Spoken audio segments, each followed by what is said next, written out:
Coreless Cultivator, Chapter 21. I'm Michael Taggart, and this is the author's cut. Evening was settling over the camp when Valer and I approached Corvus's meditation spot. The boundary orbs cast their familiar glow across the clearing, and the scent of spirit stew lingered in the air. I'd expected we'd simply inform him of our plans and proceed, a courtesy notification rather than a request for permission. But as we drew closer, Corvus's eyes snapped open before either of us spoke, his gaze sharp and assessing. "Elder Corvus," Valer began, his voice respectful, "I'm ready for my second purification. Alric has agreed to anchor me. We wanted to let you know we'll be conducting the ritual tonight." Corvus's expression darkened immediately. "Absolutely not." I blinked, caught off guard. Valer stiffened beside me. "I won't have you stinking up the entire camp," Corvus continued, his tone matter-of-fact rather than angry. "Purification sludge has a smell that lingers for days. It seeps into everything. Clothing, bedding, even the boundary orbs pick up the stench. And the sounds. I won't be subjected to hours of screaming while I'm trying to repair my core." Valer tried to say something, but Corvus continued. "If you're determined to proceed tonight, we'll do it properly." He descended from his meditation position with the grace of a bronze, his feet touching the ground without a sound. "Come with me." Valer and I exchanged glances, then followed as Corvus strode beyond the edge of camp. He stopped about 50 yards away, in a small clearing between two ancient oaks. From his inventory, he withdrew 5 smaller boundary orbs, half the size of the ones protecting our main camp. "These will create a contained space," he explained, placing them in a tight circle roughly 15 feet in diameter. "The boundaries will trap both sound and smell within. You'll be isolated but protected." I watched as the orbs flared to life, their glow subtly different from the main camp's, more concentrated, almost aggressive in how they pushed against the surrounding darkness. The air within the small circle shimmered like heat waves rising from sun-baked stone. "That's surprisingly thoughtful," Valer said quietly. Corvus's eyes flicked to him. "It's practical. I have no desire to listen to your suffering, and you'll want privacy for what's ahead." He reached into his robes again, this time producing a tiny crystal vial no larger than my thumb. The liquid inside caught the evening light with a purple sheen, thick as honey when Corvus tilted it. "This is a purification elixir," he said, holding it out to Valer. "Bronze rank, so I've diluted it significantly. It will help loosen the corruption in your system and make expulsion easier. The process will still be agonizing, but this will increase the amount of impurities you can remove." Valer accepted the vial with both hands, cradling it like it might shatter. His eyes were wide with something between awe and disbelief. "Elder Corvus, I can't possibly afford to repay you for something this valuable." "Consider it an investment," Corvus replied, though his tone had softened fractionally. "You showed courage against that boar. I'd prefer my students not limit their cultivation foundations through inadequate purification techniques." I was surprised to hear the word students. Despite everything, the manipulation, the coldness, the political scheming, Corvus was beginning to act like an actual teacher. But he wasn't finished. With a flick of his wrist that appeared almost nonchalant, he reached into his inventory again. What emerged took a moment for me to register. A large porcelain tub materialized in the clearing, its elegant curves reminiscent of a lavish bath. The surface gleamed with a smooth, glossy finish, reflecting the dim light around us. Intricate designs adorned the sides, depicting swirling vines and delicate flowers, each detail meticulously crafted to evoke a sense of luxury and care. It stretched longer than Corvus's height, and was deep enough for 2 people to comfortably soak within its warm embrace, a striking centerpiece against the backdrop of the forest. Then water began to fill it, from where I wasn't sure. A gentle steam wafted upward as the tub filled, the water radiating warmth into the cooler air. With another flick of his wrist, Corvus conjured several bars of soap, their pleasant aroma wafting through the air. "You'll want this afterward," Corvus said, nodding toward the bath. "The sludge is sticky and viscous. It adheres to your skin like a stubborn layer of tar, making it difficult to wash away. Don't be surprised if you find yourself scrubbing for quite a while to get clean." I stared at the setup, the contained boundary, the elixir, the bath. This was far more preparation than I'd anticipated. It demonstrated an unexpected level of consideration that had been absent since he first offered his assistance. "Thank you," I said. "This is more than we expected." Corvus's expression remained neutral, but something in his eyes suggested he'd heard the sincerity in my voice. "There is no right way to complete a purification ritual, but these are strong suggestions you should consider," he said, his tone reverting to an instructive cadence. "First, it's advisable that you both remain unclothed during the purification. Your clothes will be ruined if you wear them. The sludge penetrates fabric, leaving behind indelible stains and a smell that refuses to budge. Not even a self-cleaning enchantment can combat its tenacity. So leave your robes outside the boundary before you begin." He fixed me with a steady gaze. "Second, and more importantly, you need to maximize physical contact, skin to skin, as much as possible throughout the process." "Why?" I asked. This sludge sounded awful, and holding Valor sounded like a guaranteed way to get it all over me. "Touch grounds a person," Corvus explained. "When the pain becomes overwhelming, physical contact provides an anchor to reality. More than that, your chi will naturally flow between you when you're in direct contact. Alric's chi, even without a core, will help stabilize Valor's system during the purification." I processed this information, trying to reconcile the feeling coursing through me with the practical necessity of what he was describing. Naked, pressed together, for hours. A swarm of nervous excitement fluttered in my stomach. "The more contact, the better," Corvus added. "This isn't about propriety or comfort. It's about effectiveness. Valor's goal is to achieve better than average purification. That requires every advantage."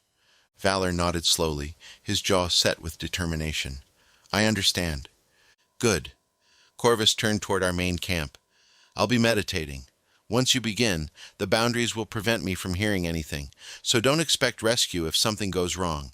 The ritual typically lasts 4 to 6 hours. The bath water will stay warm for 12 hours thanks to the enchantments on the tub." He paused, glancing back at us. "One more thing.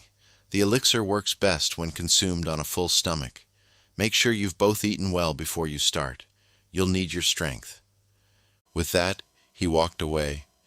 Within moments, he was back at his meditation spot, rising into the air as he settled into his practice. I looked at the small boundary circle, then at Valor. His face was composed, but I could see the tension in his shoulders, the way his fingers worried at the crystal vial. "Well," he said after a long moment, "that was unexpected." "Very," I agreed, giving him an encouraging smile. "We should eat," Valor said, practical as always. "Build up our strength like he said."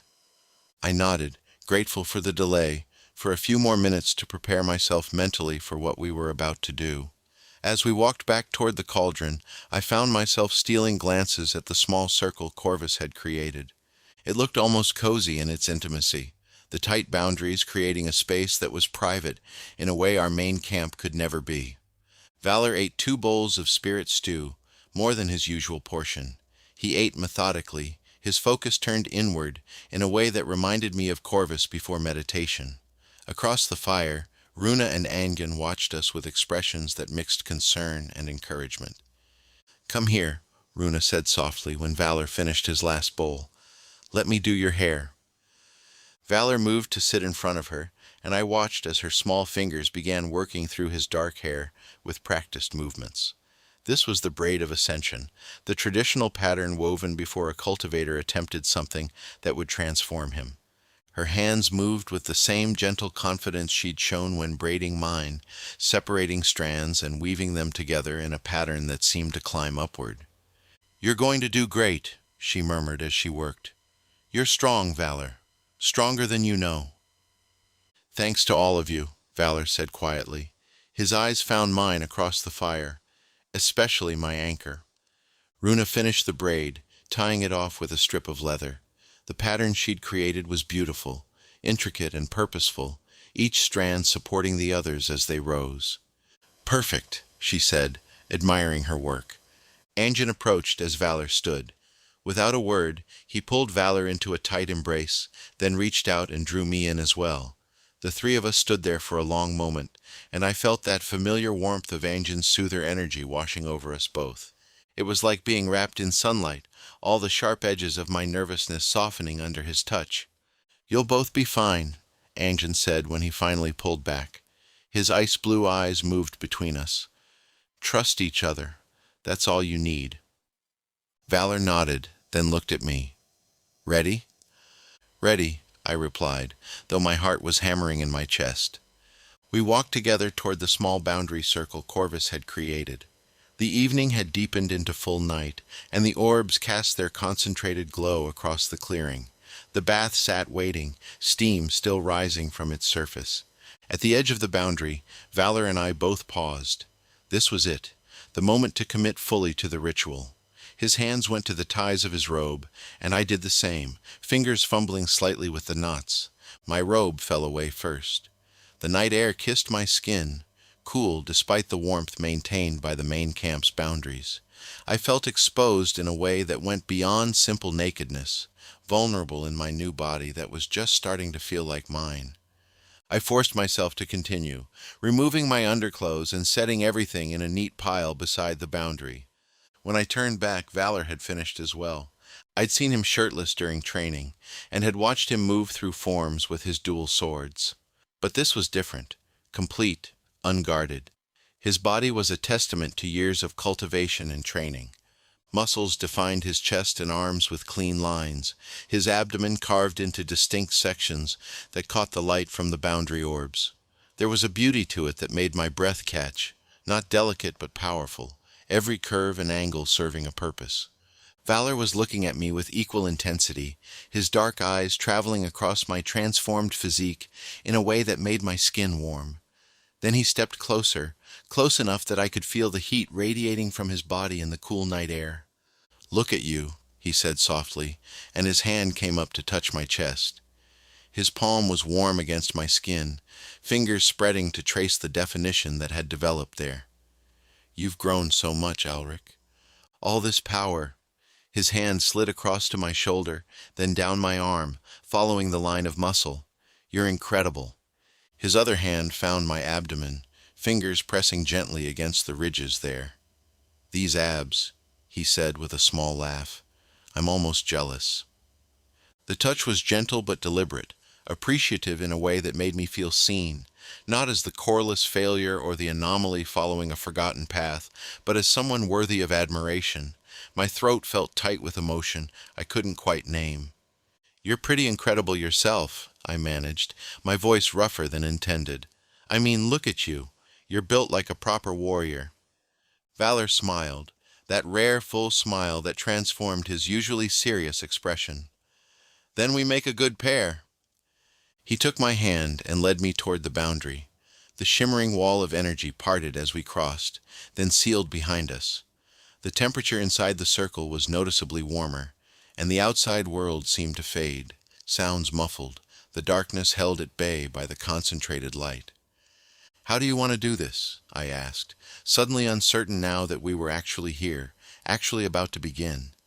Valer considered for a moment, then settled himself on the ground in a meditation pose, legs crossed, back straight, hands resting on his knees. "Like this, I think, with you behind me." I moved to position myself at his back, kneeling close but not quite touching. My hand came to rest lightly on his shoulder, barely making contact. "No," Valer said firmly. He reached up and took my arms, pulling them around himself until they wrapped fully across his chest. Then his hands found my wrists and tugged, urging me closer. "Like this. I need you all the way here with me." I shifted forward, closing the remaining distance between us, my chest pressed against his back, my arms tightening around him like a blanket. Valer leaned back into me with a satisfied sound, then reached behind to find my hips. He pulled me even closer, eliminating every last inch of space until we were completely pressed together. The contact sent a jolt through me, and I skipped a breath. This was trust made physical, vulnerability accepted and returned. For years I'd been denied this kind of closeness, marked as untouchable by my missing core. The village had treated me with careful distance, as if my condition might be contagious. Even my family, who loved me, had touched me less as the years passed, subtle adjustments in how they interacted with the broken son, the coreless brother. But here was Valor, pulling me closer, demanding more contact rather than less. I wrapped my legs around him as well, hooking my ankles in front of his crossed legs. Our bodies fit together like they'd been designed for this, my larger frame enveloping his, protecting him, grounding him for what came next. "Better?" I asked, my breath stirring the small hairs beside his ear. "Perfect," Valor said. I felt him take a deep, shaky breath, his back expanded against my chest. His own nervousness was coming through. "Ready?" "Ready," I confirmed, tightening my arms around him. Valor lifted the crystal vial Corvus had given him. The purple liquid inside caught the light, seeming to pulse with its own internal glow. He removed the stopper with steady hands and drank it in one smooth motion, his throat working as he swallowed. A shiver ran through him immediately, strong enough that I felt it travel through both our bodies. He set the empty vial aside carefully, then settled his hands over mine where they rested on his chest. "Here we go," he whispered, and closed his eyes. His breathing shifted, becoming deeper and more rhythmic. I felt him sink into meditation. His body relaxed against mine, even as his cultivation began to stir. The warmth between us intensified, not uncomfortable but present, a reminder of the chi flowing through both our bodies. I also closed my eyes and focused on being present, on being the anchor he needed. The ritual had begun. This concludes this episode of Michael Taggart Mythic Tales. Thank you for listening, and I will see you next time.